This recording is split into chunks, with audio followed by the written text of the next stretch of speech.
Hello மக்களே, நம்மளோட மகாநதியில் நேற்றுக்கு வந்த ப்ரொமோ தான் இன்றைக்கி எபிசோடு. அதில் ப்ரொமோவில் ஹைலைட் மட்டும் இருந்தது. இன்றைக்கி நிறைய விஷயங்கள் அதில் இருக்குது. அதை பற்றி தான் இன்றைக்கி பார்க்க போகிறோம். என்ன அப்படின்னா, விஜய் காவேரி வெளியில் வராங்க.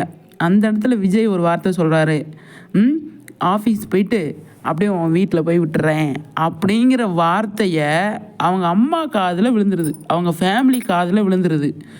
விஜய் இந்த வார்த்தை சொல்லியிருக்கலாமா அப்படின்னா என்னைய கேட்டால் சொல்லியிருக்கக்கூடாது. அது ஏன் சொன்னார் அப்படிங்கிறதுக்கு தெரியல. காவேரியே பயத்தோடு வராங்க வீட்டுக்குள்ளேருந்து. இந்த வார்த்தை ஏன் விஜய் சொன்னீங்க? அதாவது ஒரு விஷயத்தை நம்ம பண்ணோம் அப்படின்னா அதுக்கான பலனை நம்ம அனுபவிச்சு தான் ஆகணும் அப்படிங்கிறது. ஒரு சில விஷயங்கள் நீங்கள் பண்ணீங்க, ஒரு சில விஷயங்கள் மட்டும்தான் நீங்கள் பண்ணியிருக்கீங்க. அதில் இவ்வளோ பெரிய தண்டனை கிடச்சிருக்கு விஜய். அடுத்து பார்த்து யோசித்து தான் பேசணும். நம்ம ஜென்ரலாக நம்மளோட லைஃப்லேயே எதையாவது ஒரு தேவையில்லாத வார்த்தையோ, யாருக்கூடயோ சண்டை போடுறோன்னு வச்சுக்கோங்க, ஏதாவது பேசுகிறோன்னு வச்சுக்கோங்க, வீட்டிலையே ஏதாவது பேசுகிறோம் அப்படின்னா தேவையில்லாத வார்த்தைகளை விட்டுட்டோம் அப்படின்னா அது திரும்ப நம்ம வாங்கவே முடியாது. அந்த வார்த்தையை நம்ம வாயிலிருந்து எந்த ஒரு வார்த்தையாக இருந்தாலும் சரி வெளியில் வந்துருச்சு அப்படின்னா திரும்ப பெறவே முடியாது. அந்த மாதிரி ஒரு சுச்சுவேஷன் இருக்கிற டைமில் விஜய் மைண்டு வாய்ஸ்லேயே பேசினது ஒரு பக்கம், காவேரியை அட்டாக் பண்ணி, அதாவது அவர் மனசில் சந்தோஷத்தோடு தான் பேசினார்.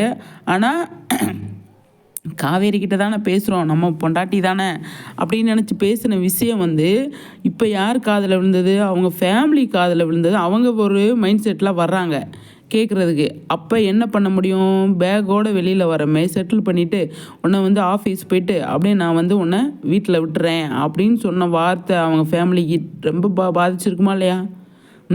எவ்வளோ பெரிய பாதிப்பை கொடுத்துருக்கோம். அதனால அவங்க இந்த உணர்ச்சி வசப்படுறாங்க. இன்றைக்கி எபிசோடில், நாளைக்கு எபிசோடில் வேறு மாதிரி தான் இருக்கும்.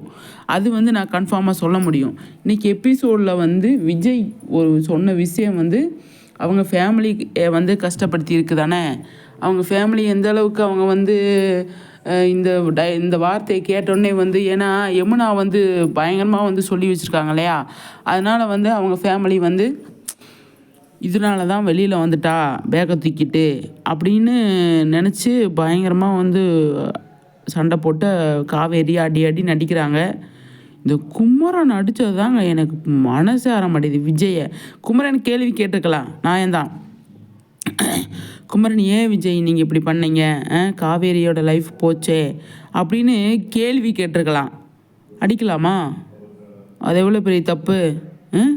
காவேரி அவங்க அம்மா அடித்தது சரி. ஏன்னா காவேரி வீட்டில் எதுவுமே தெரியாமல் யாருக்குமே சொல்லாமல் அவங்க பண்ணியிருக்காங்க. அப்போ அவங்க அம்மா உணர்ச்சி வசப்பட்டு இப்போ பேக்கோட வெளியில் நிற்கிறதுனால விஜய் சொன்ன வார்த்தைக்கும் உன்னை ஆஃபீஸ் போயிட்டு அப்படியே உன்னை வீட்டில் விட்டுறேன் அப்படின்னு சொன்ன வார்த்தைக்கு அவர் கரெக்டு தான்.